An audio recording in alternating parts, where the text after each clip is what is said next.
When talking about drug cartels, names like El Chapo or Pablo Escobar typically come to mind. You think about ruthless men supported by brutal, obedient henchmen. Although cartels were a men's-only game and women were mostly kept around for parties, fun, and raising children, this does not apply to all women. The women in this video not only defended their dangerous drug lords during the tensest times, but also ran whole drug departments. They were one of the most dominant forces in one of the biggest criminal organizations in the world, participating in all facets of the cartels, including working as female assassins. They are the perfect killers, since they avoid suspicion by maintaining a low profile, compared to the men in the cartels. The women in this game are tough, strong, and deadly. Want to know more about them? Let's delve into the video. Welcome back to Darkness Unraveled.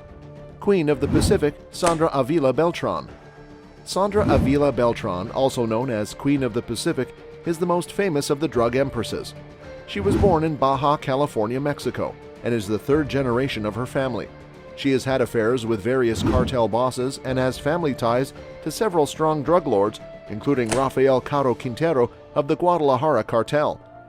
Avila, now 62 years old, played a pivotal role in connecting Mexican cartels and Colombian cocaine traffickers. This was mostly due to her romantic relationship with Colombian drug lord Juan the Tiger Diego Espinosa. To the outside world, however, she maintained the image of being a Guadalajara housewife who rented out her properties and sold garments to support her family. Avila Beltrán came onto the police radar in 2001 after taking control of a group of tuna boats containing lots of cocaine. Some of the shipment was confiscated by the authorities, but Avila disappeared. She continued to enjoy the extravagant lifestyle of a cartel boss wholeheartedly.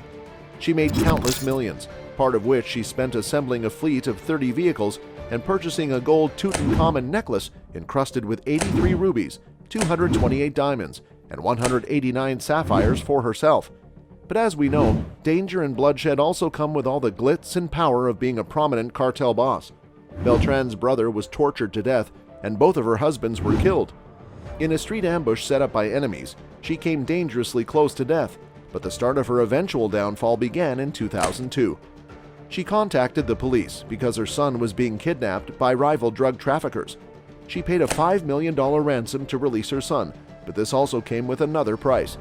The police were mystified as to where this modest housewife got the money, and police suspected she was laundering money and helping her Colombian lover trade cocaine. So the police investigation began, and she quickly became wanted by the authorities and was forced to spend the majority of her time hiding. She was caught 5 years later in 2007. 30 federal officials from Mexico invaded a chic cafe in Mexico City where she was having coffee and arrested her. She managed to convince them to let her freshen up her makeup before taking her mugshot. A video of her arrest shows her smiling broadly with her hair flicked back. She was accused of both possessing and distributing cocaine, but denied the allegations and stated as part of the plea agreement that from 2002 to 2004, she gave Espinosa financial help for travel, accommodation, and other costs. Avila Beltrán was then deported back to Mexico, where she was charged with money laundering. She has spent time in both a Mexican and American prison and was later released in 2015. She is now reportedly quietly living in Guadalajara. La Flaca, Jocelyn Alejandra Niño. Jocelyn Alejandra Niño was a member of the Gulf Cartel, notorious for its brutality and its attempt to settle a territorial conflict with the most violent criminal organizations in Mexico's history over the state of Tamaulipas.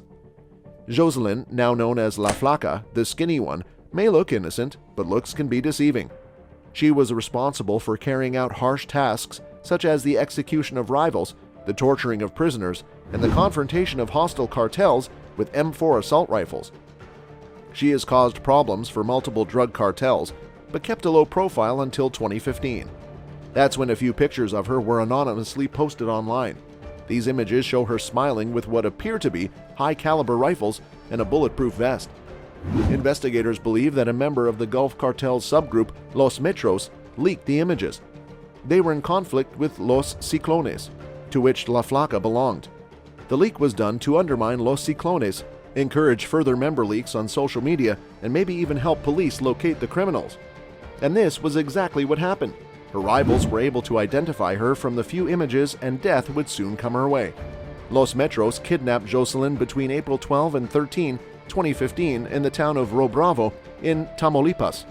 The following day, on April 14, her body parts were found in an ice cooler. Los Metros tweeted pictures of the mutilated body and claimed responsibility for the murder. Her unusual tattoo on her forearm, which read Niño, allowed investigators to recognize her remains. The young woman had been shot in the head before being dismembered. She was thought to be in her late teens or early 20s when she was murdered. La Catrina Maria Guadalupe Lopez Esquivel. Lopez Esquivel, also known as La Catrina, grew up in the city of Tepalcatepec, Mexico. Her father was a farmer and her mother was a housewife. But La Catrina had a different life in mind. She moved to the Michoacan municipality of Aguililla in 2017 to live with an unknown member of the Jalisco New Generation cartel. She quickly moved up the ladder when getting into a relationship with cartel boss Miguel LM2 Fernandez. La Catrina was impressed by Kate del Castillo's portrayal of a powerful female narco in the Spanish series La Reina del Sur and wanted to be like her. She liked to show off her good looks on social media just to emphasize her status as a ruthless criminal. Despite her young age of 21, she was in charge of financing other cartel members and organizing murders, extortions, and kidnappings. She also led a team of hitmen within the drug cartel during the Aguililla massacre. Many officers were ambushed under her command, and at least 13 police officers were killed and 9 others were injured. A few months later, on January 10, 2020, police attacked the safe house La Catrina and several cartel members were staying at after receiving a tip about their location. A video has surfaced depicting the final moments of the female cartel member who was fatally wounded in a confrontation with Mexican authorities. La Catrina can be seen gasping for air in video captured during the altercation as a police officer advises her to calm down and wait for the helicopter that would transport her to the hospital. She passed away some minutes after the chopper took off. La China Melissa Calderon. Born on August 12, 1984, Melissa Margarita Calderon Ojeda, often known as La China, started her criminal career with the Sinaloa cartel. She quickly rose from the ranks of an assassin to cartel head and was in charge of a subgroup within the Sinaloa cartel, Los Damaso. She took control of the organization's territorial conflict and imposed her rule over the state capital, La Paz, and the well-known vacation destination, Cabo San Lucas, which attracts hundreds of thousands of tourists each year. She started planning killings and taking power over large parts of the city. Throughout her 7-year tenure as head of the cartel's armed wing, the number of murders in Baja California Sur tripled. She is suspected of over 150 deaths around Mexico and other acts of violence in the city of La Paz. She was later forced to step down from her position by cartel leader El Grande. El Grande also killed her first boyfriend. This sparked a fire that led to an internal war against El Grande. Together with her new partner, Hector Pedro Camarino Gomez, El Chino, she recruited 300 assassins to her cause and established the Las Fuerzas cartel. She continued her ruthless approach and became known for abducting her victims, dismembering them, and dumping their body parts on their families' doorsteps. Her lover, who was terrified by the monster she had become, turned her into the authorities. After El Chino exchanged information with law enforcement for a lighter sentence, including the location of his girlfriend's hidden graves, the female narco in Mexico was arrested.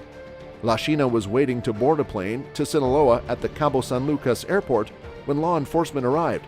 She is currently imprisoned in a maximum security prison. And that brings us to the end of the video. Feel free to let us know what you think about this video.